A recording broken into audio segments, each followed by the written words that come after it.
Welcome into K-State Online. I am Mason Voth. That is Drew Galloway. Thursday recruiting update time for everybody. And we kind of alluded to it at the start of the week, talked about it a little bit last week, but this is the last full calm week, calm in air quotes, because we know that the coaches are out on the road right now.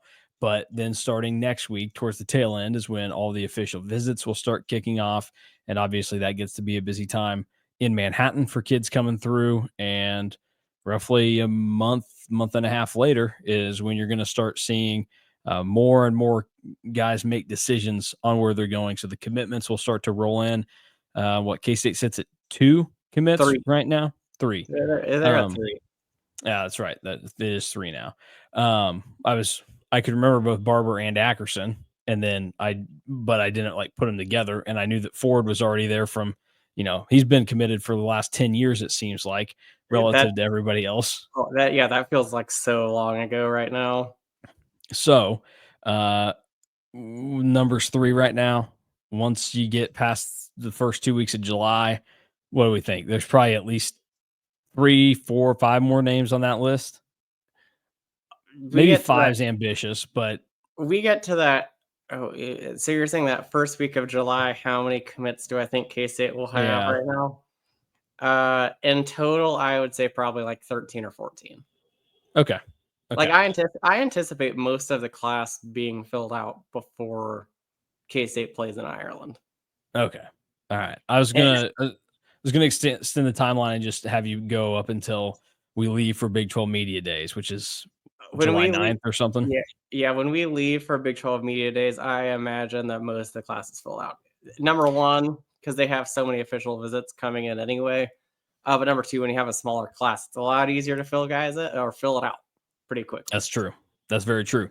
All right. Well, on the topic of coaches on the road, give everybody just kind of an insight into what that process and situation looks like right now, where you see the coaches posting or having pictures posted of them visiting guys. We know Brian Anderson was down in Georgia earlier this week, talking to possible running back target. We know that there's thousands of running backs in this class that K-State is after. What is this whole process like, and what are some of the stops that that K-State coaches have already made?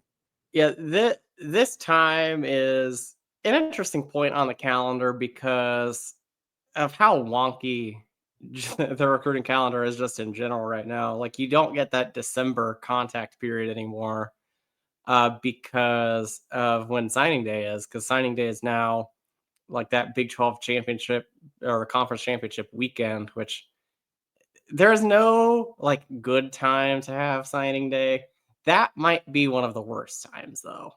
Like going through like championship game prep for some of those other teams and like also having signing day with that. It is just horrible timing, but that's another story for another day. But you get like a March and April contact period, or you get like the January, February, or January contact period. February, you can have a couple of visit weekends if you really want to, kind of the same with January.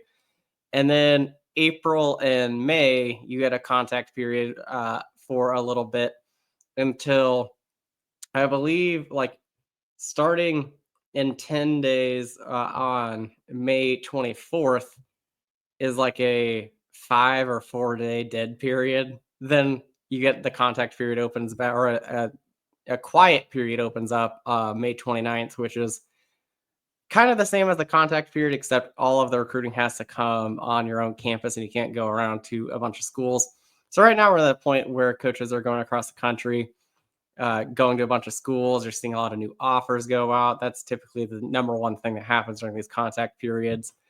And then for 2026 guys, you're not seeing as many offers, but you're seeing more like in-home visits or visits at the school to just kind of let them know, like, hey, like we still really want you, or like you do the in-home visit, which is a lot more intimate. Like you really get to have more of a one-on-one where you're not really feeling as rushed as you are at like the school.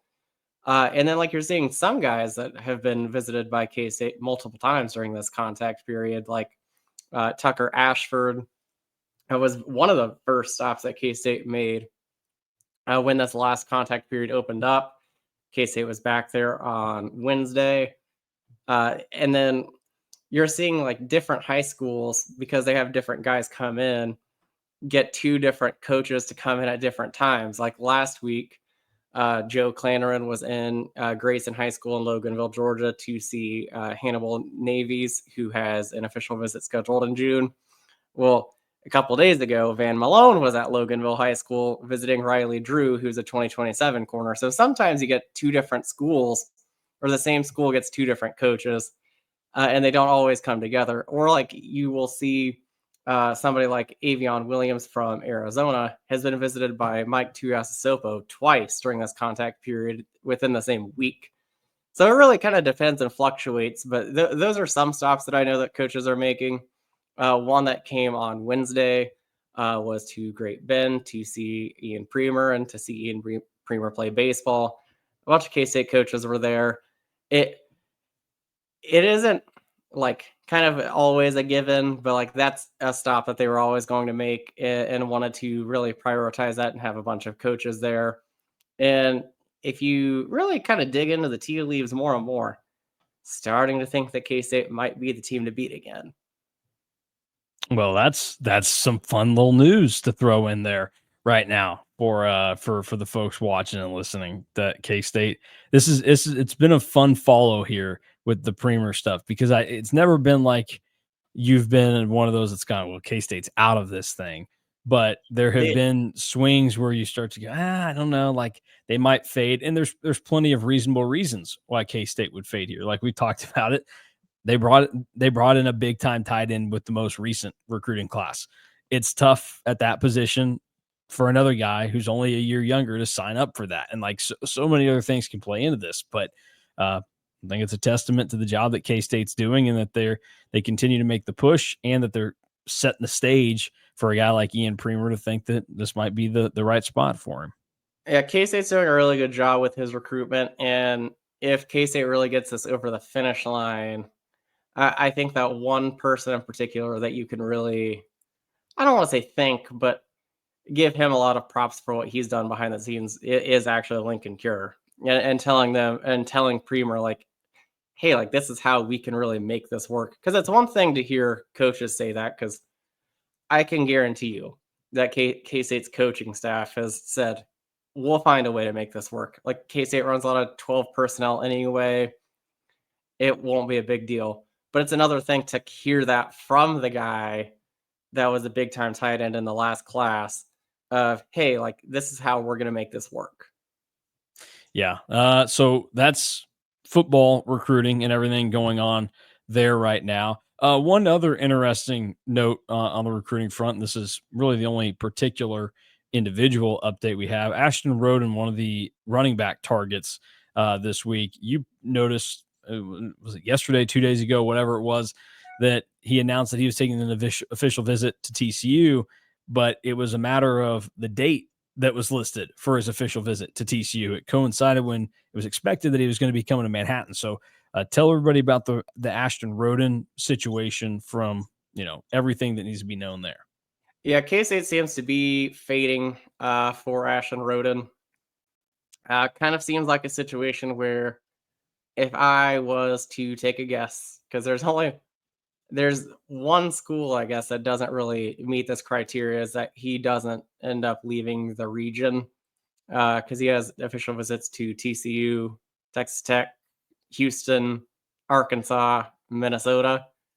My guess is he ends up staying in the region, because even like you look up where he's from in New Boston, Texas, that's still only 4 hours from Fayetteville.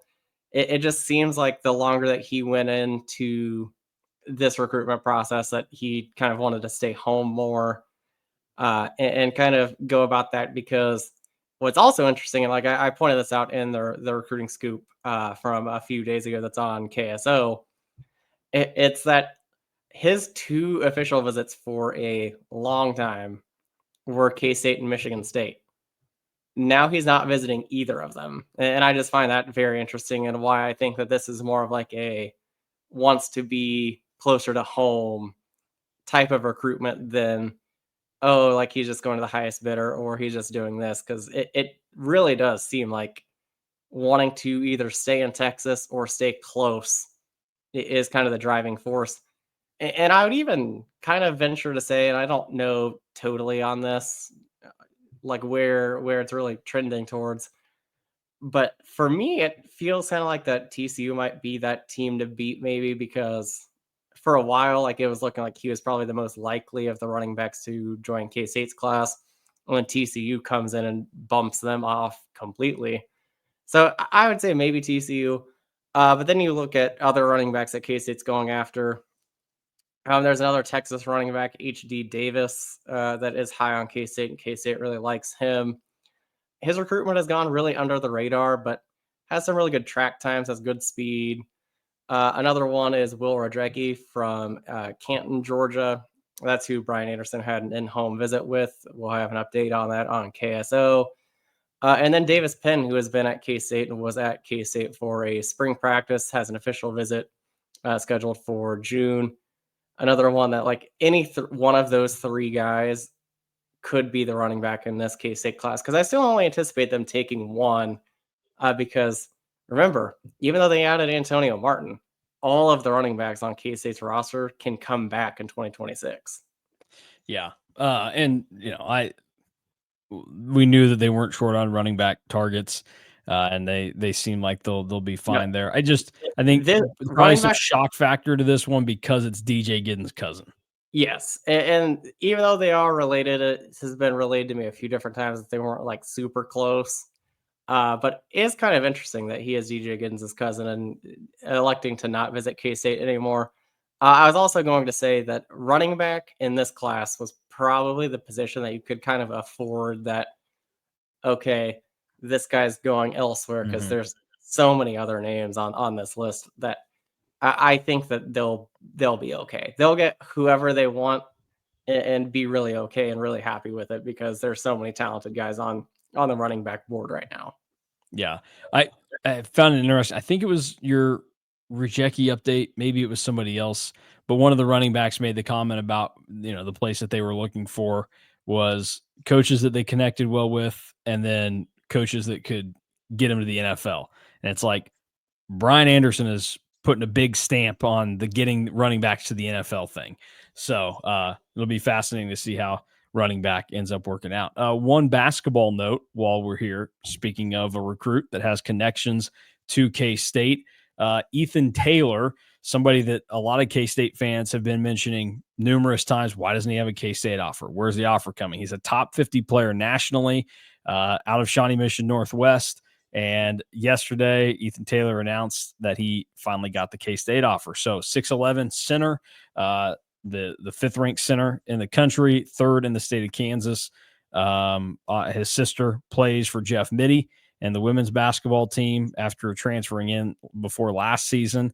Where do you think the Ethan Taylor recruitment stands? Because I think Missouri's been a team that they've gotten a visit there. That I think that's one that has some intrigue to it. And obviously, you see some other notables like Indiana and Tennessee and Purdue on there right now. Yeah, a bit fascinating how his recruitment has really gone because we say like he is the number 49 ranked player right now in the country, but he only has uh, 8 total offers. Yeah. So it's really interesting how high school basketball recruiting has really evolved from that standpoint. You you could maybe make an argument that even though it is a little bit later, that it's not like K-State is like totally out of this thing because there's not a lot of other teams involved yet. I do know a couple teams to really watch out for if they were to get involved are Arkansas and KU. Kind of seems like that those are the two schools that he's really wanting an offer from what I have heard. But yeah, it is interesting because I mean his sister plays at K State and played really well in the role that she had this past season, and he hadn't had an offer for a while. But I do think that this is just one of those where we'll just have to see because the offer is so new, and with kind of how few teams are involved, you are not like totally out of it, like I said. No. So to see where this goes, I think will be kind of fascinating because the we talked a lot last year about how this basketball staff needed to kind of find the right number of high school prospects and get a little bit better working on the timing of offering guys and going from there. Now you at least have a target that's known in this 2026 class. I mean, we haven't really talked about it much, but like Caden House is another one that Mhm. isn't a possibility. Which, by the way, Eddie House was a name I hadn't heard in a long time, and I was so excited when Yeah, I I found mean, out that's yeah. who his dad was. But like that's another one in the 2026 class. But there just isn't a lot of high school movement again in the 26 class for basketball, and like that is starting to become like a pretty sizable concern, I would say, because you would at least like a little bit of momentum and maybe at least a couple more targets. Like last year, I think that the number of targets was probably on the mark, Mhm. but what you really missed was like the Realistic more, targets. yes, the more attainable ones. Like everybody kind of knew going into Darren Peterson's visit that he wasn't really considering Well, case. and I think that right there is the reason why some people go, "Why did it take so long to offer Ethan Taylor?" Because then he would profile as a guy where, you know, that number 35 through 150 is a range where K-State should maybe thinking about living. That's how Iowa State has done things with their high school recruiting. And so then you look and you see, okay, top 50 player, he's local in the state, and his sister is playing at K-State for the women's team. Like, even if you don't fully love the prospect, like we know how expendable players on rosters are nowadays. Like now, especially, they've always been expendable, but even more now. Like it, I mean, y- one guy was so there, expendable that he committed in a week or like yeah, 3 weeks later, he yeah. was kinda told he didn't have a spot. Like there's no penalty for offering and then seeing how it goes because like especially dudes that are 6'11". Like we know that basketball is a game that the bigger you are, the better chance you have of succeeding or doing some things that are serviceable. So, like, you get a 6'11" guy that's a top 50 prospect and he has a family member playing at K-State currently.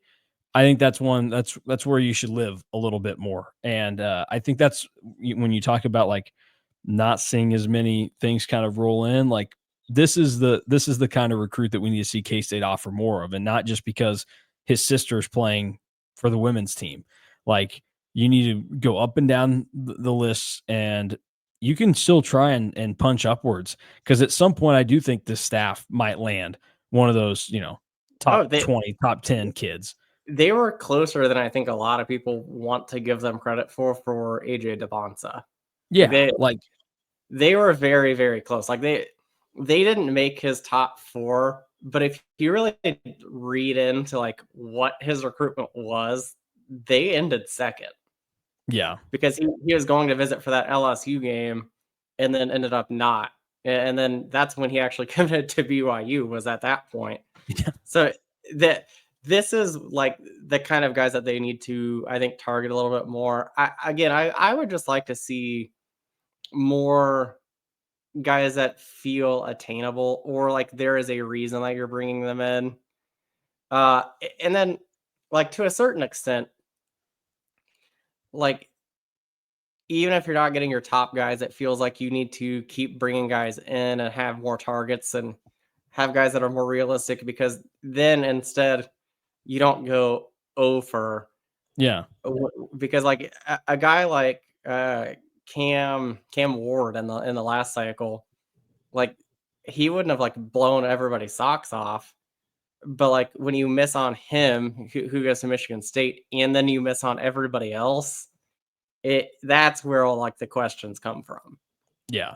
Yeah, and like high school recruiting, those are your lottery tickets these days Yeah. where, you're most of these players, you're going to get them through the portal. And if you're lucky, you're going to get the type of portal player that has at least 2 years that they're going to give you. And then that sets a good foundation. And then hopefully, you don't have to go 5 for 5 on high school guys. If you have 5 kids come, or let's just make it over a 3-year period. If you over a 3-year period bring in, 6, 7 high school kids, you don't need all of them to hit. You get No, one, you need to get one. That's great. And if you get more than one, then you're in really good shape because it means you got guys that are going to be playing together and that are serious contributors to your team. And that's kind of what I think you have to look for and do. So and something also to, like if you want to have like this developmental team and program and everything, like you need to bring in more than more than one high schooler and or I guess yeah. two high schoolers in 2 years. Yeah. It'll be a fascinating one to follow. One of those that, like you said, there aren't a ton of teams in it. It could linger on. And I think we're going to start seeing more and more of the high school guys that are in this range and above. Certainly the ones that are at the very top, like top 5 guys, they won't hold out and wait till the end. But I think more of these guys are realizing, hey, there might be a better opportunity for us if we're just patient.